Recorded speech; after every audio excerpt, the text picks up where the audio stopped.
നമുക്കറിയാം, മനുഷ്യർക്കിടയിൽ പലതരം ആളുകളുണ്ട്. ആ പലതരം ആളുകളിൽ അവരുടെ ദറജകൾ, പദവികൾ വ്യത്യസ്ത രൂപങ്ങളിലാണ്. ലോകം ഒരാളെ ഉത്തമനായി നിശ്ചയിക്കുന്നത് അയാളുടെ പണം, അല്ലെങ്കിൽ അയാളുടെ പദവി, അയാളുടെ തറവാട്, ഇതൊക്കെ നോക്കിയായിരിക്കും ലോകത്തെ മനുഷ്യർ ഒരാളെ നല്ലവനാണോ, അവൻ ഉത്തമനാണോ എന്നൊക്കെ വിലയിരുത്താനുള്ള മാനദണ്ഡം. എന്നാൽ ലോകത്തിന്റെ സൃഷ്ടാവായ അല്ലാഹുവിന്റെയും റസൂലിന്റെയും കാഴ്ചപ്പാടിൽ ആരാണ് യഥാർത്ഥ ഉത്തമൻ?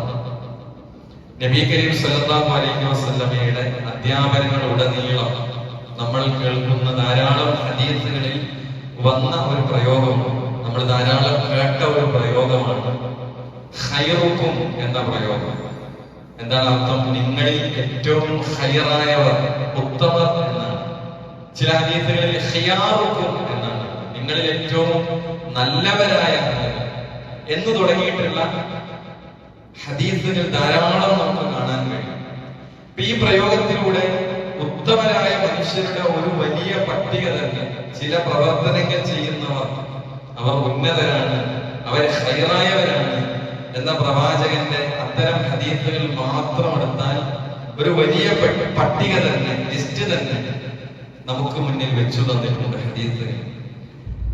അല്ലാഹു റസൂൽ പഠിപ്പിച്ച ആ ഉത്തമരുടെ, ഖൈറുക്കും എന്ന് പറഞ്ഞവരുടെ ഗുണങ്ങൾ നേടിയെടുക്കാൻ നമുക്ക് സാധിച്ചിട്ടുണ്ടോ എന്ന വിലയിരുത്തൽ നമ്മളിൽ ഉണ്ടാവേണ്ടതുണ്ട്. എനിക്ക് അല്ലാഹുവിന്റെ മുമ്പിൽ ഉത്തമനാകണം എന്ന് നമ്മൾ ആഗ്രഹിക്കാറുണ്ടോ? നമ്മൾ പ്രാർത്ഥിക്കാറുണ്ടോ? നമ്മൾ പരിശ്രമിക്കാറുണ്ടോ? എങ്കിൽ അല്ലാഹുവിനടുക്കൽ ഉത്തമരാകാൻ നമ്മളെ സഹായിക്കുന്ന പ്രവാചകൻ അങ്ങനെ പറഞ്ഞ ഹദീസുകളിലെ 5 വിഷയങ്ങളെയാണ് ഇന്നത്തെ ഖുതുബയിൽ കൊണ്ടുവരാൻ ഉദ്ദേശിക്കുന്നത്. അതായത് പ്രവാചകൻ പഠിപ്പിച്ച ഖൈറുക്കും, നിങ്ങളിൽ ഉത്തമം എന്ന് പറഞ്ഞ 5ഓളം ഹദീസുകളിൽ വന്ന 5 കാര്യങ്ങൾ. അതിലൊന്ന് ഉസ്മാൻ ബിൻ അഫ്ഫാൻ റളിയല്ലാഹു അൻഹു അദ്ദേഹം നിവേദനം ചെയ്ത ഒരു ഹദീസ്, നമ്മളൊക്കെ ധാരാളം കേട്ട ഒരു ഹദീസാണ്. ഇമാം ബുഖാരിയുടെ സ്വഹീഹിൽ ഉദ്ധരിക്കപ്പെട്ട ഹദീസാണ്. എന്താണ് ഹദീസ്? ഖൈറുക്കും, അതിന്റെ തുടക്കം തന്നെ ഖൈറുക്കും എന്നാണ്. നിങ്ങളിൽ ഏറ്റവും ഖൈറായവർ എന്നാണ്. നിങ്ങളിൽ എന്ന് പറഞ്ഞാൽ മനുഷ്യരിൽ ഏറ്റവും ഉത്തമരായ, നല്ലവരായ ആളുകൾ. എന്നിട്ട് ആരാണത്? നബി പഠിപ്പിക്കണം, മൻ തഅല്ലമൽ ഖുർആന വഅല്ലമഹു, ഖുർആൻ പഠിക്കുകയും അത് പഠിപ്പിക്കുകയും ചെയ്യുന്നവരാണ്. അപ്പൊ ഇവിടെ ഈ രൂപത്തിലുള്ള വ്യത്യസ്തങ്ങളായ ഹദീസുകളാണ്. അപ്പൊ ഒന്നാമത്തെ ഒരു ഗുണം, ഒന്നാമത്തെ ഹദീസ് നമ്മൾ എടുക്കുന്നത്, ഖുർആനുമായുള്ള ബന്ധം നമുക്കുണ്ടോ എങ്കിൽ നമ്മൾ മനുഷ്യരിൽ ഏറ്റവും ഖൈറായവർ, ഏറ്റവും ഉത്തമരായവർ നമ്മളാണ്. മറ്റൊരു ഹദീസിൽ ഇമാം ബുഖാരിയുടെ സ്വഹീഹിൽ ഉദ്ധരിക്കപ്പെട്ട ഉസ്മാൻ ഇബ്നു അഫ്ഫാൻ തന്നെ നിവേദനം ചെയ്ത മറ്റൊരു ഹദീസ്, നബി സല്ലല്ലാഹു അലൈഹി വസല്ലം പറഞ്ഞു, ഇന്ന അഫ്ളലകും മൻ തഅല്ലമൽ ഖുർആന വഅല്ലമഹു, നിങ്ങളിൽ അതിശ്രേഷ്ഠർ ഖുർആൻ പഠിക്കുകയും അത് പഠിപ്പിക്കുകയും ചെയ്യുന്നവരാണ്. ഈ ഹദീസുകൾ മുൻനിർത്തി നമ്മൾ ആലോചിക്കേണ്ടത്, ഉത്തമരാകാനുള്ള ഒരു വഴിയാണ് ഖുർആൻ പഠിക്കുക, ഖുർആൻ പഠിപ്പിക്കുക. ഒന്നുകിൽ പഠിപ്പിക്കുക, പഠിപ്പിക്കണമെങ്കിൽ പഠിക്കണം, അതിന്റെ പഠിതാക്കളാണോ നമ്മൾ എങ്കിൽ ഈ ഹദീസ് പ്രകാരം മനുഷ്യരിൽ ഏറ്റവും ഖൈറായവരാണ് നമ്മൾ. അപ്പൊ നമ്മൾ ആലോചിക്കേണ്ടത് ഈ 2 ഹദീസുകൾ, സ്വഹീഹ് ബുഖാരിയിൽ നിന്ന് ഉദ്ധരിക്കപ്പെട്ട ഈ 2 ഹദീസുകൾ, ഒന്ന് ഖൈറുക്കും എന്ന് തുടങ്ങുന്ന നിങ്ങളിൽ ഏറ്റവും നല്ലവർ എന്ന് പറഞ്ഞതിൽ ഞാനും നിങ്ങളും ഉൾപ്പെടുന്നുണ്ടോ? നമ്മൾ ഖുർആൻ പഠന സംരംഭങ്ങളിൽ നമ്മുടെ സാന്നിധ്യമുണ്ടോ? നമ്മൾ ആലോചിക്കേണ്ടത്. നമുക്ക് ഈ പള്ളിയിൽ തന്നെ എല്ലാ ഞായറാഴ്ചയും സുബഹി നമസ്കാരത്തിന് ശേഷം ഒരു വളരെ കുറഞ്ഞ സമയം ഖുർആൻ അതിന്റെ ആശയവും അർത്ഥവും ഒക്കെ പഠിക്കാനുള്ള സംവിധാനങ്ങൾ നമുക്കുണ്ട്. 168 മണിക്കൂറിൽ ആഴ്ചയിൽ ഒരു മണിക്കൂർ ഖുർആൻ പഠനത്തിന് വേണ്ടി അതിന്റെ അർത്ഥവും ആശയവും പഠിക്കാൻ ഞാൻ നിങ്ങൾ ചെലവഴിക്കുന്നുണ്ടോ? ഇല്ലെങ്കിൽ ഈ ഖൈറായവരിൽ നമ്മളില്ല. അതുകൊണ്ട് തന്നെ ഗൗരവത്തിൽ നമ്മൾ ആലോചിക്കേണ്ടത്. അപ്പൊ രണ്ടിനും ഇസ്ലാമിൽ വലിയ സ്ഥാനമാണുള്ളത്. ഖുർആൻ പഠിക്കുകയും പഠിപ്പിക്കുകയും ചെയ്യുക എന്നതിന് വലിയ മഹത്വങ്ങളാണുള്ളത്. പിന്നെ ഹദീസിനെ അടിസ്ഥാനമാക്കി നമ്മളിൽ എത്ര പേർ ഉത്തമരാണ് എന്ന് നമുക്ക് വിലയിരുത്താൻ, സ്വയം വിലയിരുത്താൻ കഴിയും. അങ്ങനെ ഒരു ഖുർആൻ പഠനത്തിന്റെ ഒരു ശീലവും ഷെഡ്യൂളും ഒക്കെ നമ്മുടെ ജീവിതത്തിൽ ഉണ്ടോ എന്ന് നമ്മൾ ആലോചിക്കുമ്പോൾ നമുക്ക് നമുക്ക് തന്നെ നമ്മുടെ ജീവിതത്തെ വിലയിരുത്തി ഒരു മാർക്കിടാൻ പറ്റും. ഞാൻ റസൂലുള്ളാഹി സ്വല്ലല്ലാഹി അലൈഹി വസല്ലം പറഞ്ഞ ഈ ഖൈറായവരിൽ ഞാനുണ്ടോ, ഞാനില്ലേ എന്ന് നമുക്ക് വിലയിരുത്താൻ പറ്റും. ഇനി ശൈഖുൽ ഇസ്ലാം ഇബ്നു തൈമിയ്യ റഹിമഹുല്ലാഹ് ഈ ഹദീസുകളെ വിശദീകരിക്കുമ്പോൾ അദ്ദേഹം പറയുന്നത് വനദിത്തു അലാ തദ്ഈഇ അക്ദരി ഔഖാതി ഫീ ഗൈരി മആനിൽ ഖുർആൻ. അദ്ദേഹം പറയാണ്, ഖുർആനിന്റെ ആശയങ്ങൾ ഗ്രഹിക്കുന്നതിന് വേണ്ടിയല്ലാത്ത കാര്യങ്ങൾ ഞാൻ പാഴാക്കി കളഞ്ഞ ധാരാളം സമയത്തിന്റെ പേരിൽ നദിത്തു, ഞാൻ ഖേദിക്കാറുണ്ട് എന്നാണ്. ഖുർആൻ പഠനത്തിനല്ലാതെ, അതിന്റെ ആശയ പഠനത്തിനല്ലാതെ, ദീനി പഠനത്തിനല്ലാതെ ഞാൻ പാഴാക്കി കളഞ്ഞ ധാരാളം സമയങ്ങളെ ഓർത്ത് ഞാൻ ഖേദിക്കാറുണ്ട് ആരാണ് പറയുന്നത്? ശൈഖുൽ ഇസ്ലാം ഇബ്നു തൈമിയ്യ റഹിമഹുള്ളയാണ് പറയുന്നത്. അതുകൊണ്ട് തന്നെ നമുക്ക് പ്രായോഗികമായി നമ്മൾ ശ്രദ്ധിക്കേണ്ടത് പിന്നെ ചില നിർദ്ദേശങ്ങൾ. ഒന്ന്, ദിവസവും ഖുർആൻ പാരായണം ചെയ്യുന്ന ശീലം നമുക്കുണ്ടോ? ഒരു ഹർഫ് ഓതിയാൽ 10 കൂലിയാണ്. അപ്പൊ ഖുർആനിന്റെ പാരായണം, ഖുർആനുമായുള്ള ബന്ധം എവിടെ നിൽക്കും? ഇപ്പോൾ സാങ്കേതിക വിദ്യ ഉപയോഗിച്ച് ഖുർആൻ പഠനത്തിന്റെ മേഖലകൾ വികസിച്ചിരിക്കുകയാണ്. അതിലൊരുപാട് ചപ്പും ചവറുകളും ഉണ്ടെങ്കിൽ ഒരു ഭാഗത്ത് ഖുർആൻ വളരെ വ്യവസ്ഥാപിതമായി പഠിക്കാനുള്ള ഓൺലൈൻ സംവിധാനങ്ങൾ പുതിയ കാലഘട്ടത്തിലുണ്ട്. ഒരുപാട് കുട്ടികൾ, വിദ്യാർത്ഥികൾ അവർ ഹാഫിളുകളാകുന്നു. ഏതിലൂടെയാണ്? വീട്ടിലിരുന്ന് പുതിയ സാധ്യതകൾ കണ്ടെത്തി അവർ പഠിക്കുകയാണ്. അപ്പൊ ഇത് നമുക്ക് സാധിച്ചിട്ടുണ്ടോ? മൂന്നാമത്, പഠിച്ചത് പ്രാവർത്തികമാക്കാൻ നമുക്ക് സാധിച്ചിട്ടുണ്ടോ? അതേപോലെ തന്നെ പാരായണം കേൾക്കാനും അത് ഉൾക്കൊള്ളാനും നമുക്ക് സാധിച്ചിട്ടുണ്ടോ? അതുകൊണ്ട് തന്നെ പ്രാർത്ഥന എന്നത് ഏറ്റവും പ്രധാനം. ഖുർആൻ പഠിക്കുന്നവരിൽ നമ്മൾ ഉണ്ടായി വരിക എന്ന് പറയുന്നതിൽ പ്രാർത്ഥന ഏറ്റവും പ്രധാനം. റസൂലുള്ളാഹി സ്വല്ലല്ലാഹു അലൈഹി വസല്ലം പഠിപ്പിച്ചൊരു പ്രാർത്ഥന, നമ്മളൊക്കെ പ്രാർത്ഥിക്കേണ്ട പ്രാർത്ഥന എന്താ? അല്ലാഹുമ്മ ജഅലിൽ ഖുർആനൽ അദീമ റബീഅ ഖൽബി വനൂറ സദ്രി. റസൂലുള്ളാഹി പഠിപ്പിച്ച പ്രാർത്ഥനയാണ്. എന്താ അർത്ഥം? അല്ലാഹുമ്മ ജഅലിൽ ഖുർആന അൽ അദീമ റബീഅ ഖൽബി. അല്ലാഹുവേ, ഈ മഹത്തായ ഖുർആനിനെ എൻ്റെ ഹൃദയത്തിന്റെ വസന്തമാക്കണമേ. വനൂറ സദ്രി, എൻ്റെ ഹൃദയത്തിന്റെ പ്രകാശവുമാക്കണമേ. ഒരു പ്രാർത്ഥനയാണ്. ഖുർആൻ എൻ്റെ ഹൃദയത്തിന്റെ വസന്തമാക്കി തീർക്കണേ, എൻ്റെ ഹൃദയത്തിന്റെ പ്രകാശമാക്കി തീർക്കണേ എന്ന പ്രാർത്ഥന. അല്ലാഹുമ്മ ജഅലിൽ ഖുർആനൽ അദീം റബീഅ ഖൽബി വനൂറ സദ്രി എന്ന പ്രാർത്ഥന. അപ്പോ നമ്മൾ ഖുർആനിന്റെ പഠനവുമായി ബന്ധപ്പെട്ട് നമ്മുടെ മനസ്സിലേക്ക് വരേണ്ട വളരെ പ്രധാനപ്പെട്ട ഒരു ആയത്താണ് 25-ാമത്തെ അധ്യായം സൂറത്തുൽ ഫുർഖാനിലെ ആയത്താണ്. എന്താണ്?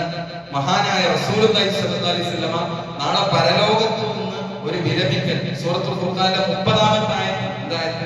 വഖാല റസൂലു യാ റബ്ബി ഇന്ന ഖൗമി ഇത്തഖദൂ ഹാദൽ ഖുർആന മഹ്ജൂറാ.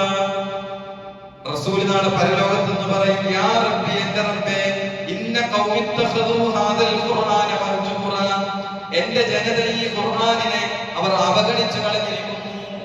ഈ ആയത്തിന് വിശദീകരിക്കുമ്പോൾ പണ്ഡിതന്മാര് പറയുന്നത്, എന്താണ് അവഗണന എന്ന് പറഞ്ഞാൽ? റസൂല് നാളെ അല്ലാഹുവിന്റെ അടുക്കൽ പരാതി പറയണം, പടച്ചോനെ, ഈ ഖുർആനിനെ എന്റെ ജനത കൈയൊഴുകി കളഞ്ഞു, അവർ അവഗണിച്ചു കളഞ്ഞു.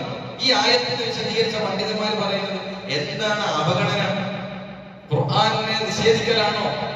അല്ലെ ഖുർആനിലെ സത്യങ്ങളെ പിന്നെ നിഷേധിച്ചു കളയലാണോ? ഇസ്ലാമിന്റെ പുറത്തുള്ള ആളാണോ ഇവിടെ ഉദ്ദേശിക്കുന്നത്? പണ്ഡിതന്മാർ പറഞ്ഞു, ഒന്ന്, ഇത് നമ്മളിൽ ഉണ്ടോ എന്ന് പ്രവാചകൻ പരാതി പറയുന്ന എന്റെ ഖൗമ ഖുർആനിനെ അവഗണിച്ചു എന്ന് പറയുന്ന ആ ലിസ്റ്റിൽ നമ്മൾ വരുമോ എന്ന് ആലോചിക്കേണ്ടത്. ഒന്ന്, പണ്ഡിതന്മാർ പറഞ്ഞത് പാരായണം ചെയ്യാതിരിക്കുക, ഖുർആൻ എടുത്ത് ഓതാതിരിക്കുക. ഇതെന്താണ്? അവഗണനയാണ്. നമ്മളൊരാളെ അവഗണിക്കുക എന്ന് പറഞ്ഞാൽ, എന്നെ അവഗണിച്ചു എന്ന് പറയുന്നത് എത്ര ഫീൽ നമുക്കുണ്ട്. നമ്മൾ അവിടെ പോയി എന്നെ പരിഗണിച്ചില്ല, എന്നെ അവഗണിച്ചു കളഞ്ഞു. പക്ഷെ ഖുർആനിനെ അവഗണിക്കുന്നതിന് തുല്യമാണ് ഖുർആനിലെ ഒരു പേജ് പോലും നമ്മൾ ഓതുന്നില്ല ദിവസത്തിൽ. അപ്പൊ നമുക്ക് ഷെഡ്യൂൾ ഉണ്ടാകണം. ഖുർആൻ ഓതാൻ നമുക്ക് എന്ത് ചെയ്യണം? ഷെഡ്യൂൾ ഉണ്ടാകണം. രാവിലെ സുബഹിക്ക് ശേഷമോ മഗ്‌രിബിന് ശേഷമോ ഒരു വട്ടമെങ്കിലും ഖുർആനിന്റെ പാരായണത്തിലൂടെ കടന്നു പോകാൻ നമുക്ക് പറ്റും. രണ്ടാമത് പണ്ഡിതന്മാർ പറഞ്ഞത് എന്താണ് അവഗണിക്കൽ? അർത്ഥം ചിന്തിക്കാതിരിക്കുക. നമ്മൾ തിരക്കിലാണ്, നമുക്ക് എവിടെയാണ് ചിന്തിക്കാൻ സമയം? നമ്മുടെ ദുനിയാവിന്റെ തിരക്കുകളിലാണ്. ഖുർആൻ വെച്ച പ്രാപഞ്ചികമായ അത്ഭുതങ്ങൾ ചിന്തിക്കാൻ മാത്രമല്ല, ശാസ്ത്രീയമായ സത്യങ്ങൾ, ചരിത്ര സംഭവങ്ങൾ, എത്രയെത്ര ദൃഷ്ടാന്തങ്ങളാണ് ഖുർആൻ മുന്നോട്ട് വെച്ചത്. ഇതിനൊക്കെ പറ്റി ചിന്തിക്കാതിരിക്കുക, അതിനെപ്പറ്റി തദബ്ബുർ നടത്താതിരിക്കുക എന്നത് മഹ്ജൂറ, അവഗണിക്കുന്നതിൽ പെട്ടതാണെന്നാണ് പണ്ഡിതന്മാർ പറയുന്നത്. ഈ അവഗണിക്കലൊക്കെ നമ്മളിലുണ്ടോ എന്നാണ് ഇത് കേൾക്കുമ്പോൾ നമ്മൾ ആലോചിക്കേണ്ടത്. ഞാനും നിങ്ങൾ ആലോചിക്കേണ്ടത് പാരായണം ചെയ്യാതിരിക്കൽ, ഖുർആനെ പറ്റി ചിന്തിക്കാതിരിക്കൽ, നമ്മളിലുണ്ടോ? എങ്കിൽ നമ്മൾ ഖുർആനിനെ അവഗണിച്ചവരാണ്. പ്രവാചകൻ പരാതി പറയുന്ന ടീമിൽ നമ്മൾ ഉൾപ്പെട്ടിട്ടുണ്ട്. മൂന്നാമത്തത് ജീവിതത്തിൽ പകർത്താതിരിക്കുക എന്നതാണ്. ഈ 3 കാര്യമാണ് പണ്ഡിതന്മാർ പഠിപ്പിച്ചത്. ഇനി മറ്റൊരു ഹദീസ്, ഖുർആൻ പഠനത്തിന്റെ കൂലി എത്രയാണ്? പ്രത്യേകിച്ച് മസ്ജിദ് എന്ന പ്രയോഗം ഹദീസിൽ വന്നു. മസ്ജിദ് എന്ന പ്രയോഗം ഒരിക്കൽ നബി സല്ലല്ലാഹു അലൈഹി വസല്ലം പറഞ്ഞു, ഖറജ റസൂലുള്ളാഹി സ്വല്ലല്ലാഹു അലൈഹി വസല്ലം, സഹാബികൾ പറഞ്ഞു, വനഹ്നു ഫി സുഫ ഫഖാൽ, സഹാബികൾ പറയാണ്, ഞങ്ങളിലേക്ക് പ്രവാചകൻ വന്നു. എന്നിട്ട് പ്രവാചകൻ ഞങ്ങളോട് ചോദിച്ചു, അയ്യുക്കും യുഹിബ്ബു അൻ യഗ്ദുവ കുല്ല യൗമിൻ ഇലാ ബുത്ഹാന ഔ ഇലൽ അഖീഖ് ഫയഅതി മിൻഹു ബിനാഖതൈൻ ഖൗവാമൈൻ ഫീ ഗൈരി ഇസ്മിൻ വലാ ഖതിയത്തി റഹിം. പ്രവാചകൻ ഞങ്ങളോട് ചോദിച്ചു, നിങ്ങളിൽ ആരാണ് ദിവസവും ബുത്ഹാൻ അല്ലെങ്കിൽ അഖീഖ് താഴ്വരയിലേക്ക് പോയി പാപമോ ബന്ധം വിച്ഛേദിക്കലോ ഇല്ലാതെ 2 നല്ല ഒട്ടകങ്ങൾ നേടാൻ ആഗ്രഹിക്കുന്നത്? ഒരാള് അഖീഖിലേക്ക് പോയി, ഒരു താഴ്വരയിൽ പോയിട്ട് ഫ്രീ ആയിട്ട് 2 വലിയ ഒട്ടകങ്ങളെ കൊണ്ടുവരാൻ ഞങ്ങൾക്ക് ഇഷ്ടമില്ലേ? ഫ്രീ ആയിട്ടാണ്. അപ്പൊ സഹാബികൾ പറഞ്ഞു, ഫഖുൽനാ യാ റസൂലല്ലാഹ് നുഹിബ്ബു ദാലിക, ഞങ്ങൾക്ക് ഇത് ഇഷ്ടമാണ്. 2 വലിയ ഒട്ടകങ്ങളെ കിട്ടി. അറബികളെ സംബന്ധിച്ചിടത്തോളം അവർക്ക് ഏറ്റവും പ്രിയം നിറഞ്ഞതാണ് ഒട്ടകങ്ങൾ. അപ്പൊ ഒട്ടകങ്ങളെ കിട്ടുക എന്നുള്ളത് ഞങ്ങൾക്ക് ഏറ്റവും ഇഷ്ടമുള്ള കാര്യമാണ്. റസൂൽ പറഞ്ഞു, അങ്ങനെയാണെങ്കിൽ അഫലാ യഖ്ദു അഹദുകും ഇലൽ മസ്ജിദി, റസൂൽ പറഞ്ഞു, അതിന് പകരം നിങ്ങളിൽ ഒരാൾ മസ്ജിദിലേക്ക്, പള്ളിയിലേക്ക് പോകുകയും ഫയതഅല്ലമു ഔ യഖറഉ ആയതൈനി മിൻ കിതാബില്ലാഹ്, അല്ലാഹുവിന്റെ കിതാബിൽ നിന്ന് 2 ആയത്തുകൾ പഠിക്കുകയോ അല്ലെങ്കിൽ 2 ആയത്തുകൾ പാരായണം ചെയ്യുകയോ ചെയ്താൽ ഖൈറുൽ ലഹു മിൻ നാഖതൈൻ, 2 ഒട്ടകം കിട്ടുന്നതിനേക്കാൾ ഖൈറാണ് നിങ്ങൾക്ക് 2 ആയത്ത് പള്ളിയിൽ പോയിട്ട് പഠിക്കണം അല്ലെങ്കിൽ പാരായണം ചെയ്യണം. തീർന്നില്ല, ഹദീസ് തീർന്നില്ല. വസലാത്തു ഖൈറുൽ ലഹു മിൻ സലാത്ത്, 3 ഒട്ടകം കിട്ടുന്നതിനെ പോലെയാണ് 3 ആയത്ത് പഠിക്കുകയോ പാരായണം ചെയ്യുന്നത്. വഅർബഉ ഖൈറുൽ ലഹു മിൻ അർബ, ഇനി 4 ആയത്താണ് പഠിക്കുന്നത്, അതേപോലെയാണ് 4 ഒട്ടകം കിട്ടുന്നത് പോലെയാണ്. ഇത് അവസാനം നിർത്തിയിരിക്കുന്നത് എങ്ങനെയാണ്? വമിൻ അഅദാഇഹിന്ന മിനൽ ഇബിൽ, ആയത്തിന്റെ എണ്ണം കൂടുന്നതിനനുസരിച്ച് ഒട്ടകത്തിന്റെ എണ്ണം കൂടും. ഒരായത്തിനാണ്. അത്രയും ഒരു വലിയ ഒട്ടകം കിട്ടുന്നതിനേക്കാൾ ഖൈറാണ് മസ്ജിദിലേക്ക് വന്ന് നമ്മൾ ഇരുന്ന് ഖുർആൻ പഠിക്കുക എന്ന കാര്യം. എത്ര വലിയ കാര്യമാണ്. അതുകൊണ്ട് തന്നെ നമ്മൾ എന്ത് ചെയ്ത് ഖുർആൻ പഠന ക്ലാസുകൾ, ഖുർആനിന്റെ ആശയ പഠനങ്ങൾ, അതിന്റെ അർത്ഥങ്ങൾ, അതിന്റെ വായനയും അതിന്റെ പഠനങ്ങളും അതിന്റെ പാരായണവും നമ്മൾ നിസ്സാരമാക്കേണ്ട കാര്യമല്ല. നമ്മൾ വളരെ ഗൗരവത്തിലാണ്. ഇതാണ് ഒന്നാമത്തെ ഖൈറായ എന്ന് പറഞ്ഞ 5 പോയിന്റുകളാണ് നമ്മൾ പറയുന്നത്. 1 ഇതാണ്. 2, പ്രവാചകന്റെ മറ്റൊരു ഹദീസിൽ കാണാം, അബ്ദുല്ലാഹി ഇബ്നു അംർ റളിയല്ലാഹു അൻഹുമാ അദ്ദേഹം പറയാണ്, ലം യകുനി നബി സല്ലല്ലാഹു അലൈഹി വസല്ലം ഫാഹിഷൻ വലാ മുതഫഹിഷൻ, നബി സല്ലല്ലാഹു അലൈഹി വസല്ലം മോശപ്പെട്ട സ്വഭാവക്കാരനായിരുന്നില്ല. മറ്റൊന്ന് വലാ മുതഫഹിഷൻ, അശ്ലീലം സംസാരിച്ചിരുന്നില്ല. പ്രവാചകനെ പറ്റിയാണ് പറയുന്നത്, സഹാബികളാണ് പറയുന്നത്. മോശപ്പെട്ട ഒരു വ്യക്തിയായിരുന്നില്ല, അശ്ലീലം പറയുന്ന വ്യക്തിയായിരുന്നില്ല. വകാന യഖൂൽ, അദ്ദേഹം പറയാറുണ്ടായിരുന്നു, നബി പറയാറുണ്ടായിരുന്നു, ഇന്ന മിൻ ഖിയാരിക്കും അഹ്സനക്കും അഖ്ലാഖ, റസൂലുള്ളാഹി സ്വല്ലല്ലാഹു അലൈഹി വസല്ലം പറഞ്ഞെന്താ, നിങ്ങളിൽ ഏറ്റവും നല്ലവർ, നല്ല സൽസ്വഭാവമുള്ളവരാണ് നിങ്ങളിൽ ഖൈറായവർ. അപ്പൊ നമ്മുടെ പ്രയോഗം എന്താണ്? ഖൈറായവർ, ഉത്തമരാരാണ്? ഒന്നാമത് പറഞ്ഞു ഖുർആൻ പഠിക്കുന്നവരാണ്. 2, നിങ്ങളിൽ ഏറ്റവും നല്ല സ്വഭാവമുള്ളവർ നിങ്ങളിൽ ഏറ്റവും നല്ലവരാണ്. അതാണ് റസൂലുള്ളാഹി സ്വല്ലല്ലാഹു അലൈഹി വസല്ലം പ്രയോഗം. എന്താണ്? ഇന്ന മിൻ ഖിയാരിക്കും അഹ്സനക്കും അഖ്ലാഖ, നല്ല സ്വഭാവമുള്ളവരാണ് നിങ്ങളിൽ കൂടുതൽ ഉത്തമർ മനുഷ്യരെ. പ്രവാചകന്റെ സ്വഭാവത്തെ പറ്റി ആയിഷ ബീവിയോട് ചോദിക്കപ്പെട്ടു. സുഇലത്ത് ആയിഷത്തു അൻ ഖുലിഖ റസൂലുള്ളാഹി സ്വല്ലല്ലാഹു അലൈഹി വസല്ലം ഖുലുഖി റസൂലുള്ളാഹി സ്വല്ലല്ലാഹു അലൈഹി വസല്ലം ഫഖാല, ആയിഷ ബീവിയോട് ചോദിച്ചപ്പോൾ ആയിഷ ബീവി റളിയല്ലാഹു അൻഹ പറഞ്ഞത്, കാന ഖുലുഖുഹു അൽ ഖുർആൻ, പ്രവാചകന്റെ സ്വഭാവം ഖുർആനായിരുന്നു. ഖുർആൻ മുന്നോട്ട് വെച്ച എല്ലാ നല്ല സ്വഭാവങ്ങളുടെയും ഉടമയായിരുന്നു ലോകത്തിന്റെ പ്രവാചകൻ അഷ്റഫുൽ ഖൽഖ് മുഹമ്മദ് നബി സല്ലല്ലാഹു അലൈഹി വസല്ലം. അതുകൊണ്ടാണ് ഖുർആൻ പറഞ്ഞത്, വഇന്നക ലഅലാ ഖുലുഖിൻ അദീം, താങ്കൾ ഏറ്റവും നല്ല മഹത്തായ സ്വഭാവത്തിന്റെ ഉടമയാണ്. പ്രവാചകന് ഖുർആൻ കൊടുത്ത സർട്ടിഫിക്കറ്റ് ആണ്. അപ്പൊ ഉത്തമരാകാനുള്ള വഴിയാണ് നമ്മുടെ സ്വഭാവം നന്നാക്കാനുള്ള കാര്യം. അതിന് പ്രായോഗികമായി നമ്മൾ ശ്രദ്ധിക്കേണ്ട ചില കാര്യങ്ങൾ, പുഞ്ചിരി ശീലമാക്കുക എന്നുള്ളതാണ്. അതുപോലെ സ്വതക്കയാണെന്നാണ് നബി സല്ലല്ലാഹു അലൈഹി വസല്ലം തന്റെ സഹോദരനെ കണ്ടുമുട്ടുമ്പോൾ പുഞ്ചിരിയുള്ള മുഖവുമായി കണ്ടുമുട്ടൽ നിനക്ക് പുണ്യമുള്ള കാര്യമാണ്. 2, ദേഷ്യം വരുമ്പോൾ മോശമായ വാക്ക് പറയുന്നതിന് പകരം മൗനം പാലിക്കുക. നമ്മൾ ആ സമയത്ത് എന്തെങ്കിലുമൊക്കെ പറഞ്ഞു പോകുന്നതിനപ്പുറത്ത് അവിടെ മനഃപൂർവ്വമുള്ള മൗനം, അത് നമുക്ക് ഏറ്റവും സുരക്ഷിതമായ വഴിയാണ്. ക്ഷമയും വിട്ടുവീഴ്ചയും. മറ്റുള്ളവരിൽ നിന്ന് നമുക്കുണ്ടാകുന്ന വിഷമങ്ങൾ കാണുമ്പോൾ, അവിടെ വിഷമങ്ങൾ ഉണ്ടാകുമ്പോൾ പ്രതികാരം ചെയ്യാൻ കഴിവുണ്ടായിട്ടും അവർക്ക് മാപ്പ് നൽകുക. മറ്റൊന്ന് വാക്കും പ്രവൃത്തിയും. പറയുന്ന കാര്യങ്ങൾ സത്യസന്ധത പുലർത്തുക. അത് കളിയായിട്ട് പോലും തമാശയായിട്ട് പോലും കളവുകൾ പറയാതിരിക്കുക. അതുകൊണ്ട് സ്വഭാവം നന്നാക്കാൻ നബി പ്രാർത്ഥിച്ചിരുന്നു. അല്ലാഹുമ്മ അഹ്സൻത ഖൽഖി ഫഅഹ്സിൻ ഖുൽഖി. റസൂലുള്ളാഹിയുടെ പ്രാർത്ഥന എന്താ? അല്ലാഹുവേ, നീ എന്റെ സൃഷ്ടിപ്പിനെ ഭംഗിയുള്ളതാക്കി. ഈ സൃഷ്ടിപ്പിനെ അല്ലാഹുവേ നീയാണ് ഭംഗിയുള്ളതാക്കിയത്. ഫഅഹ്സിൻ ഖുൽഖി. അതുപോലെ എന്റെ സ്വഭാവത്തെ നീ മനോഹരം ഭംഗിയുള്ളതാക്കണേ.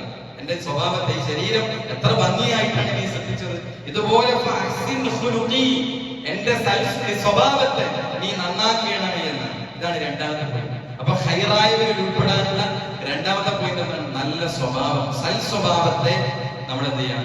ശീലിക്കുക. അത് നമ്മുടെ ജീവിതത്തിലേക്ക് കൊണ്ടുവരിക എന്നുള്ളത്. മൂന്നാമത്തെ കാര്യം ഇടപാടുകളിലെ കൃത്യത. ഇടപാടുകളിലെ കൃത്യത. ആ ഹദീസിൽ നമുക്ക് ഖിയാറുക്കും എന്ന പ്രയോഗം കാണാം. ഏതാണ് ഹദീസ്? റസൂലുള്ളാഹി സ്വല്ലല്ലാഹു അലൈഹി വസല്ലം പറയുന്നു, അബൂ ഹുറൈറ പറയുന്നു, കാന ലി റജുലിൻ അലാ റസൂലില്ലാഹി സ്വല്ലല്ലാഹു അലൈഹി വസല്ലം, പ്രവാചകൻ ഒരു വ്യക്തിയുമായി കടം ഇടപാടുണ്ടായിരുന്നു. പ്രവാചകനാണ് അങ്ങോട്ട് കൊടുക്കേണ്ടത്. അദ്ദേഹം വന്നിട്ട് പ്രവാചകനെ വളരെ പരുഷമായി റസൂലുള്ളാഹിയോട് പെരുമാറി. സഹാബികൾക്ക് ഏറെ അത് കണ്ടു നിന്നപ്പോ വിഷമം തോന്നി. അങ്ങനെ സഹാബികൾ അയാളെ നേരിടാൻ മുതിർന്നു.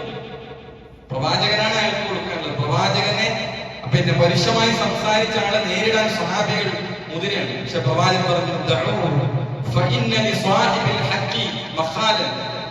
സഹാബിയുടെ റസൂൽ അയാളെ വിട്ടേക്കുക. തീർച്ചയായും അവകാശപ്പെട്ടവര് സംസാരിക്കാൻ അധികാരമുണ്ട്.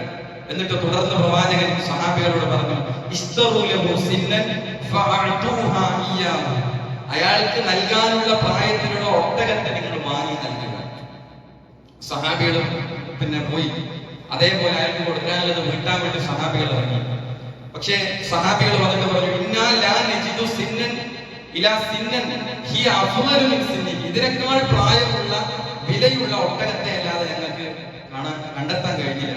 അപ്പൊ റസൂലുള്ളാഹി സ്വല്ലല്ലാഹു അലൈഹി വസല്ലം പറഞ്ഞു, ഫസ്തറൂഹ, നിങ്ങൾ എന്ത് ചെയ്യാൻ? എങ്കിൽ അത് വാങ്ങി അയാൾക്ക് നൽകുക. എന്നിട്ട് പ്രവാചകൻ പറഞ്ഞൊരു വാക്കാണ്, ഫഇന്ന മിൻ ഖൈരിക്കും അഹ്സനക്കും ഖലാഅൻ. നബിയുടെ ഒരു വാക്കാണ്. എന്താ? തീർച്ചയായും നിങ്ങളിൽ ഏറ്റവും ഉത്തമൻ കടം വീട്ടുമ്പോൾ ഏറ്റവും നല്ല രീതിയിൽ കടം വീട്ടുന്നവനാണ്. മാന്യമായി ആ കടം വീട്ടപ്പെടേണ്ട ആൾക്ക് മാന്യമായി അത് വീട്ടുന്നവനാണ് നിങ്ങളിൽ ഏറ്റവും ഖൈറായത് എന്ന വലിയൊരു സന്ദേശം നബി പഠിപ്പിച്ചു. കാരണം നബി അയാൾക്ക് കൊടുക്കാനാണ്. നബി സല്ലല്ലാഹു അലൈഹി വസല്ലം അത് മാന്യമായി വീട്ടണമെന്ന് ആഗ്രഹിച്ചു.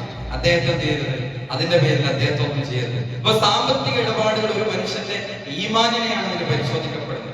കടം വീട്ടാൻ കഴിവുണ്ടായിട്ടും അത് താമസിപ്പിക്കുന്നത് വലിയ അക്രമമാണ്. വാക്കു പാലിക്കുന്നതിലും കടബാധ്യതകൾ തീർക്കുന്നതിലും കൃത്യത കാണിക്കുന്നത് യഥാർത്ഥ വിശ്വാസിയാണ്. അവൻ ഖൈറായവരിൽപ്പെട്ടവരാണ്. അതിന്റെ കടം വാങ്ങുന്നതിന്റെയും അതുമായി ബന്ധപ്പെട്ടത് വിശദമായി നമ്മൾ മുമ്പ് ഖുത്ബയിൽ സംസാരിച്ചിട്ടുണ്ട്. ഇതാണ് മൂന്നാമത്തെ പോയിന്റ്. നാലാമത്തത് ഗുണകാംക്ഷയുള്ള ഒരു വ്യക്തി. റസൂലുള്ളാഹി സ്വല്ലല്ലാഹു അലൈഹി വസല്ലം പഠിപ്പിക്കുന്നത് ഗുണകാംക്ഷയുള്ള ഒരു വ്യക്തി. ഹദീസിൽ നമുക്ക് കാണാം, അബൂ ഹുറൈറ റളിയല്ലാഹു അൻഹു പറയാണ്, അന്ന റസൂലുള്ളാഹി സ്വല്ലല്ലാഹു അലൈഹി വസല്ലം വഖഫ അലാ നാസിൻ ജുലൂസ്, കുറച്ച് ആളുകൾ ഇരിക്കുന്ന അടുത്തേക്ക് റസൂലുള്ളാഹി സ്വല്ലല്ലാഹു അലൈഹി വസല്ലം ചെന്നു. എന്നിട്ട് പ്രവാചകൻ അവരോട് പറഞ്ഞു, അലാ ഉഖ്ബിറുക്കും ബിഖൈരിക്കും മിൻ ശർരിക്കും, നിങ്ങളിൽ ഏറ്റവും ഉത്തമനായ ആൾ ആരാണെന്നും ഏറ്റവും മോശപ്പെട്ട ആൾ ആരാണെന്നും ഞാൻ നിങ്ങൾക്ക് പറഞ്ഞു തരട്ടെ. അപ്പൊ സഹാബികൾ ഫസഖത്തു, അവർ നിശബ്ദരായി, അവരൊന്നും പറഞ്ഞില്ല. ഫഖാല ദാലിക സലാസ മറാത്ത്, പ്രവാചകൻ 3 തവണ ആവർത്തിച്ചു, നിങ്ങളിൽ ഏറ്റവും മോശപ്പെട്ട ആളും ഏറ്റവും നല്ല ആളും ആരാണെന്ന് ഞാൻ നിങ്ങൾക്ക് പറഞ്ഞു തരട്ടെ. ഫഖാല റജുലുൻ, ഒരാൾ എഴുന്നേറ്റിട്ട് നബിയോട് പറഞ്ഞു, ബലാ യാ റസൂലല്ലാഹ്, റസൂലേ നിങ്ങൾ പറഞ്ഞു തന്നാലും ആരാണ് ഏറ്റവും മോശപ്പെട്ട ആള്, ആരാണ് ഏറ്റവും നല്ല ആള്? അഖ്ബിർനാ ബിഖൈരിനാ മിൻ ശർരിനാ, ഞങ്ങളിൽ ഏറ്റവും ഖൈറായവരും ശർറായവരും ആരാണ്, ഞങ്ങൾക്ക് പറഞ്ഞു തരൂ. റസൂൽ പറഞ്ഞു കൊടുത്തു, ഖൈറുക്കും മൻ യുർജാ ഖൈറുഹു വയുഅ്മനു ജാറുഹു വശർറുക്കും മൻ ലാ യുർജാ ഖൈറുഹു വലാ യുഅ്മനു ജാറുഹു. റസൂലുള്ളാഹി സ്വല്ലല്ലാഹു അലൈഹി വസല്ലം പറഞ്ഞു കൊടുത്തത്, നിങ്ങളിൽ ഏറ്റവും ഉത്തമൻ തന്റെ നന്മ പ്രതീക്ഷിക്കപ്പെടുകയും തന്റെ തിന്മയെ കുറിച്ച് ഭയപ്പെടേണ്ടതില്ലാത്തവരുമാണ് ഏറ്റവും നല്ലവർ. ഒന്നുകൂടി വിശദീകരിക്കാം. നിങ്ങളിൽ ഏറ്റവും മോശമായ വ്യക്തിയാകട്ടെ തന്റെ നന്മ ഒട്ടും പ്രതീക്ഷിക്കപ്പെടാത്തവരും തന്റെ തിന്മയെ കുറിച്ച് ഭയപ്പെടേണ്ടി വരുന്നവരുമാണ്. അതിനെ ഒന്നുകൂടി വിശദീകരിക്കാം. നന്മ പ്രതീക്ഷിക്കപ്പെടുന്നവെന്ന് പറഞ്ഞാൽ ഒരാളെ കാണുമ്പോൾ ഒരാളുടെ പേഴ്സണാലിറ്റി എന്ന് പറയുന്നത്, ഒരാളെ കാണുമ്പോൾ മറ്റുള്ളവർക്ക് ഒരു ആശ്വാസം തോന്നും, അയാളിൽ നിന്നൊരു ഷെയർ. ഒരാളെ കാണുമ്പോൾ ഒരാളോട് സംസാരിക്കുമ്പോൾ അയാളിൽ ഒരു ആശ്വാസം തോന്നും. ഇദ്ദേഹത്തിൽ നിന്ന് എനിക്ക് എന്തെങ്കിലും വാക്കുകൊണ്ടോ നല്ല ഉപദേശങ്ങൾ കൊണ്ടോ എന്തെങ്കിലും ഒരു ഹെൽപ്പോ സപ്പോർട്ടോ ഇദ്ദേഹത്തിൽ നിന്ന് ലഭിക്കും എന്ന് മറ്റുള്ളവർക്ക് വിശ്വസിക്കുന്ന അവസ്ഥയാണ്. അയാൾ നല്ലവനാണെന്നാണ് നബി പറയുന്നത്. അങ്ങനെ ഒരാളെ പറ്റി നമുക്ക് നല്ല മതിപ്പുണ്ടെങ്കിൽ അയാൾ ഹൈറായവനാണ്. ഇനിയോ തിന്മ ഭയപ്പെടാതിരിക്കുക എന്ന് പറഞ്ഞ ഉദ്ദേശം എന്താണ്? ഇദ്ദേഹം എന്നെ ചതിക്കില്ല, എന്നെ പരിഹസിക്കില്ല, എന്നെ ഉപദ്രവിക്കില്ല എന്ന് ഉറപ്പ് മറ്റുള്ളവർക്ക് നൽകാൻ കഴിയുന്നവനാണ് ജനങ്ങളിൽ ഏറ്റവും ഉത്തമം. അതായത് അയാളുടെ നാവിൽ നിന്നോ കയ്യിൽ നിന്നോ മറ്റുള്ളവരെല്ലാം സുരക്ഷിതരാണ്. അയാളുടെ നാവാലോ അയാളെ കൈകാലോ മറ്റൊരാൾക്ക് ഉപദ്രവില്ല. അപ്പൊ ഒരാളെ കാണുമ്പോൾ നമുക്ക് അയാളിൽ നന്മ മാത്രമേ നമ്മൾ പ്രതീക്ഷിക്കുന്നു, അയാളിൽ നിന്ന് ഒരു തിന്മയും നമുക്ക് കിട്ടില്ല. അങ്ങനെ ഒരാളെ പറ്റി നമ്മൾ എങ്ങനെ വിലയിരുത്തുന്നോ അയാൾ മനുഷ്യരിൽ ഏറ്റവും ഹൈറായവരാണ്. ഏറ്റവും മോശമായ അവസ്ഥ എന്താ? അതിന്റെ നേരെ ഓപ്പോസിറ്റ് ആണ്. ഒരാൾ വരുമ്പോൾ മറ്റുള്ളവർക്ക് ഭയം, അയാളോട് സംസാരിക്കാൻ പേടി, ഇയാൾ മൂലം വല്ല പ്രയാസവും ഉണ്ടാകുമോ, ഇയാൾ എന്നെ പറ്റി വല്ലതും പറഞ്ഞേക്കുമോ, അങ്ങനെ കരുതി ഒഴിഞ്ഞു മാറാൻ, അയാളെ കാണുമ്പോൾ തന്നെ നമുക്ക് ഒഴിഞ്ഞു മാറുമെന്നാണ് തോന്നുന്നത്. റസൂൽ പറഞ്ഞു അയാൾ നിങ്ങളിൽ ഏറ്റവും ഷർറായവനാണ്. കാരണം അയാളെ കാണുമ്പോൾ ആളുകൾക്ക് അയാളോട് സംസാരിക്കാനല്ല തോന്നുന്നത്, അയാളിൽ നിന്ന് അകന്നു പോകാനാണ് തോന്നുന്നത്. അങ്ങനെയുള്ള പേഴ്സണാലിറ്റി ഉള്ളവർ അവർ മോശം സ്വഭാവമുള്ളവരാണ്.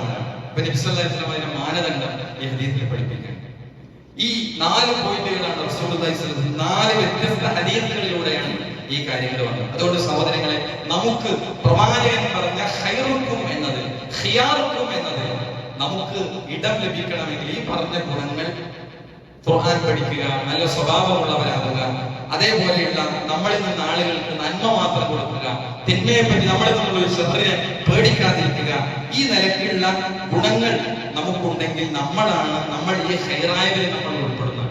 അല്ലാഹു സുബ്ഹാനഹു വ തആല പ്രവാചകൻ പറഞ്ഞ ആ ഉത്തമരിൽ ഉൾപ്പെടാൻ നമുക്ക് തൗഫീഖ് നൽകി അനുഗ്രഹിക്കുമാറാകട്ടെ.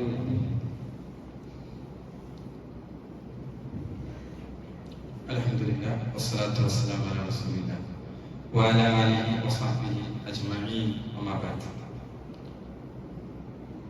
അല്ലാഹു സുബ്ഹാനഹു വ തആലയുടെ വിധിവിലക്കുകൾ, നിയമനിർദ്ദേശങ്ങൾ ജീവിതത്തിന്റെ എല്ലാ രംഗത്തും പാലിച്ച് പ്രവർത്തിക്കൊണ്ട് ജീവിക്കണേ എന്ന് ഒരിക്കൽ കൂടി ഓർമ്മപ്പെടുത്തുകയാണ്.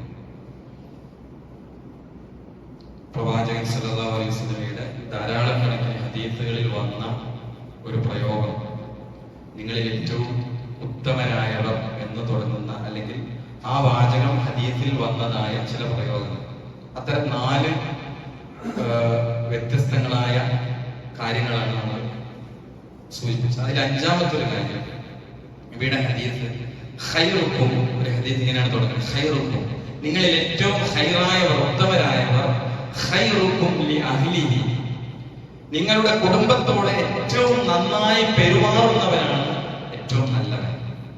വഅന ഖൈറുക്കും ലി അഹ്ലി, എന്നിട്ട് നബി അതിന്റെ കൂടെ ചേർത്ത് പറഞ്ഞു, ഞാനിതാ എന്റെ കുടുംബത്തോട് ഏറ്റവും നന്നായി പെരുമാറുന്നവരാണ്.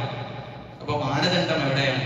ഒരാൾ നല്ലവനാണോ, ഖൈറായവനാണോ, ഉത്തമനാണോ? മാനദണ്ഡം അവൻ അങ്ങാടിയിൽ എങ്ങനെ, അവൻ പള്ളിയിൽ എങ്ങനെ, അവൻ കല്യാണ വീട്ടിൽ എങ്ങനെ. അവിടെയൊക്കെ ചിലപ്പോൾ നമ്മളെ മുന്നിൽ ഒരു മാന്യതയുടെ മുഖമായിരിക്കും, പക്ഷെ അവൻ വീട്ടിനുള്ളിൽ എങ്ങനെയെന്നാണ് നബി സല്ലല്ലാഹു അലൈഹി വസല്ലം ഹദീസിൽ മാനദണ്ഡമാക്കിയെടുക്കുന്നത്. അവൻ ഭാര്യയോടുള്ള പെരുമാറ്റം എങ്ങനെ, മക്കളോടുള്ള പെരുമാറ്റം എങ്ങനെ, അവന്റെ പ്രായമേറിയ ഉപ്പയോടുള്ള പെരുമാറ്റം എങ്ങനെ. പക്ഷെ പലരും പുറത്തു മാന്യതയുള്ളവർ വീടിനുള്ളിലേക്ക് കയറുമ്പോൾ പൊട്ടിത്തെറിയാണ്. അവിടെ വളരെ തീർത്തും തെറ്റായ പ്രതികരണങ്ങളാണ് അവിടെ ഉണ്ടാകുന്നത്. അത്തരം സംസാരങ്ങളും ശൈലികളുമാണ് ഉണ്ടാകുന്നത്. അത് മാതാപിതാക്കളോടും ഭാര്യയോടൊക്കെ, ഭാര്യയെ അടിക്കുന്നവർ, വളരെ മോശമായി സംസാരിക്കുന്ന ആളുകൾ. പ്രവാചകൻ സല്ലല്ലാഹു അലൈഹി വസല്ലം പറയുന്നത് ഏറ്റവും നല്ലവൻ വളരെ സൗമ്യനായി തന്റെ വീട്ടുകാരോട് സംസാരിക്കുന്ന, വീട്ടിലെത്തിയാൽ ഭാര്യയോടും മക്കളോടും ഒക്കെ ഏറ്റവും മാന്യമായി പെരുമാറുന്നവനാണോ എങ്കിൽ റസൂൽ പറയാണ് ഖൈറുക്കും, നിങ്ങളിൽ മനുഷ്യരിൽ ഖൈറായവരാണ് താങ്കൾ, ആ സ്വഭാവമുള്ളവർ. എന്നാൽ ഇതേ സമയത്ത് തന്നെ മഹാനായ റസൂലുള്ളാഹി സ്വല്ലല്ലാഹു അലൈഹി വസല്ലം എങ്ങനെയായിരുന്നു കുടുംബത്തോട്? വളരെ മഹനീയമായ മാതൃകയാണ് പ്രവാചകൻ സല്ലല്ലാഹു അലൈഹി വസല്ലമയുടെ ചരിത്രത്തിന്റെ ജീവിതത്തിൽ നമ്മൾ കാണുന്നു. ഒരിക്കൽ നബി സല്ലല്ലാഹു അലൈഹി വസല്ലമയുടെ പ്രിയപ്പെട്ട ഭാര്യ പ്രിയതമയോട് ആയിഷ റളിയല്ലാഹു അൻഹയോട് ഒരാൾ വന്നിട്ട് ചോദിച്ചു, പ്രവാചകൻ വീട്ടിലായിരിക്കുമ്പോൾ എങ്ങനെയായിരുന്നു? അപ്പൊ ആയിഷ റളിയല്ലാഹു അൻഹ പറഞ്ഞ വാക്കെന്താണ്? കാന ഫീ മിഹ്നതി അഹ്ലിഹി എന്നാണ് ഹദീസിലെ പ്രയോഗം.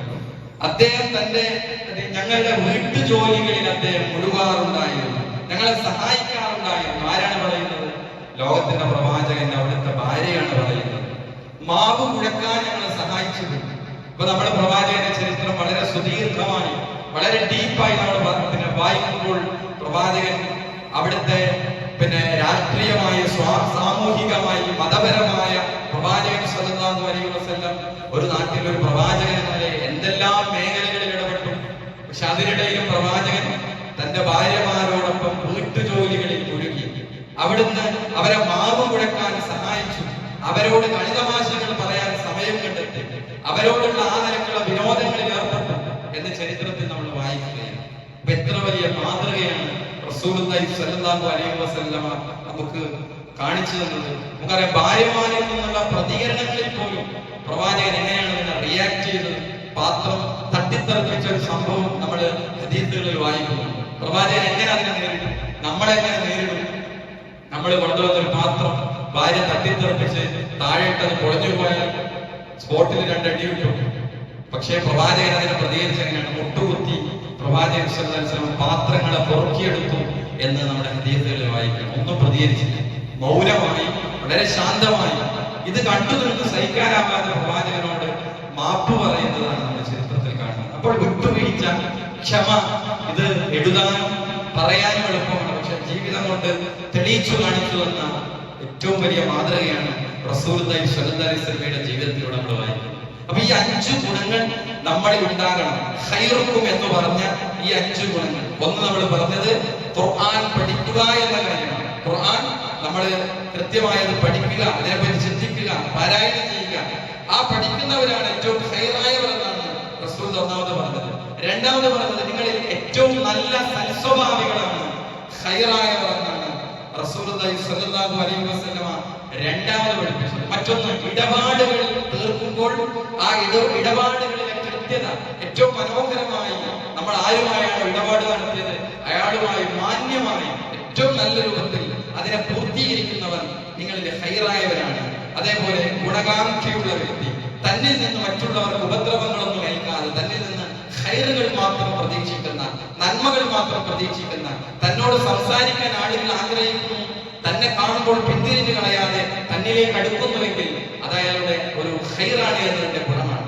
അഞ്ചാമത് റസൂൽ പഠിപ്പിച്ചത് കുടുംബത്തോടുള്ള ഏറ്റവും നല്ല പെരുമാറ്റം ഉള്ള ആൾ അത് നിങ്ങളിൽ ഏറ്റവും ഖൈറായ വ്യക്തിയാണ്. മറ്റൊരു ഹദീസിൽ കാണുന്നത് ഖൈറുക്കും ലിനിസാഇക്കും എന്നാണ്, നിങ്ങളുടെ ഭാര്യമാരോട് ഏറ്റവും നന്നായി പെരുമാറുന്നവരാണെന്നാണ്. അല്ലാഹു സുബ്ഹാനഹു വ തആല ഈ ഗുണങ്ങളുള്ള യഥാർത്ഥ മുഅ്മിനീങ്ങളിൽ, മുത്തഖീങ്ങളിൽ നാം ഇവരെ ഉൾപ്പെടുത്തി അനുഗ്രഹിക്കുമാറാകട്ടെ. 1-2 കാര്യങ്ങൾ നിങ്ങളുടെ ശ്രദ്ധയിലേക്ക് കൊണ്ടുവരാനുള്ളത്. ഒന്ന്, നമുക്കറിയാം ബലി പെരുന്നാളുമായി ബന്ധപ്പെട്ട്, ദുൽഹിജ്ജയുമായി ബന്ധപ്പെട്ട് നമുക്കറിയാം ഉദ്ഹിയ്യത്ത്, അതിന്റെ ഷെയർ സ്വീകരിക്കൽ നമ്മൾ ആരംഭിച്ചിട്ടുണ്ട്. താല്പര്യമുള്ളവർ പെട്ടെന്ന് തന്നെ ഉദ്ഹിയ്യത്ത് 7500 രൂപയാണ് ഒരു ഷെയർ കണക്കാക്കിയത്. അതിൽ ഏറ്റക്കുറച്ചിലുകൾ വന്നാൽ അതിനനുസരിച്ച് പിന്നീട് കണക്കുകൾ തീർക്കുന്നതാണ്. ഇപ്പോൾ കണ്ടത് 7500 രൂപയാണ്.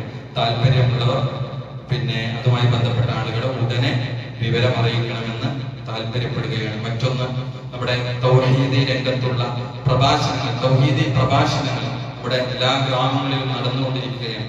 നിർഭയത്വം തൗഹീദിലൂടെ എന്ന ക്യാപ്ഷനിൽ നിന്നുകൊണ്ടുള്ള അഹ്ലുസുന്ന ആദർശ പ്രയാണം, ഒരു തൗഹീദി പ്രഭാഷണം പാനൂരിൽ വെച്ച് നടക്കുകയാണ്. മെയ് 7-ാം തീയതി നടക്കുകയാണ്. വ്യാഴാഴ്ച വൈകുന്നേരം 5 മണി മുതൽ രാത്രി പിന്നോളം നീണ്ടു നിൽക്കുന്ന ഒരു വലിയ തൗഹീദി പ്രഭാഷണം നടക്കുകയാണ്. അതിൽ പാനൂർ പഴയ ഫയർ സ്റ്റേഷൻ പരിസരത്ത് വെച്ചാണ് പ്രോഗ്രാം നടക്കുന്നത്. നമ്മൾ കുടുംബസമേതം ആ ഒരു പ്രോഗ്രാമിൽ എത്തിച്ചേരണമെന്ന് പ്രത്യേകമായി എല്ലാവരെയും ആ പ്രോഗ്രാമിലേക്ക് ക്ഷണിക്കുകയാണ്. അല്ലാഹു സുബ്ഹാനഹു വ തആല നമ്മുടെ പ്രവർത്തനങ്ങളെല്ലാം നമ്മളിൽ നിന്ന് വിജയിപ്പിക്കുമാറാകട്ടെ, സ്വീകരിക്കുമാറാകട്ടെ. നമ്മിൽ നിന്ന് വന്നുപോയ ചെറുതും വലുതുമായ എല്ലാ തെറ്റുകുറ്റങ്ങളും അല്ലാഹു നമുക്ക് വിട്ടുപുറത്തു മാപ്പാക്കി തരുമാറാകട്ടെ. നമ്മിൽ നിന്ന് രോഗം കൊണ്ട് കഷ്ടപ്പെടുന്ന ധാരാളം ആളുകൾ അല്ലാഹു ഇനി അവർക്ക് രോഗം ശിഫയാക്കി കൊടുക്കണമേ. നമ്മിൽ നിന്ന് മരണപ്പെട്ടു പോയ ധാരാളം മുഅ്മിനീങ്ങൾ അല്ലാഹു അവർക്ക് മഗ്ഫിറത്തും റഹ്മത്തും നൽകി അനുഗ്രഹിക്കണമേ. ലോകത്തിന്റെ വ്യത്യസ്ത ഭാഗങ്ങളിൽ പ്രയാസങ്ങൾ പീഡനങ്ങൾ അനുഭവിക്കുന്ന മുസ്ലിം സഹോദരങ്ങൾ അല്ലാഹു ഇനി അവർക്കെല്ലാം നിർഭയത്വവും സമാധാനവും രക്ഷയും നൽകി അനുഗ്രഹിക്കണമേ. اللهم اغفر للمؤمنين والمؤمنات والمسلمين والمسلمات. اللهم انا نسألك الجنة. اللهم اجرنا من النار. اللهم اعز الاسلام والمسلمين واذل الشرك والمشركين. ربنا تقبل منا انك انت السميع العليم. ربنا آتنا في الدنيا حسنة وفي الآخرة حسنة وقنا عذاب النار. آمين آمين برحمتك يا أرحم الراحمين.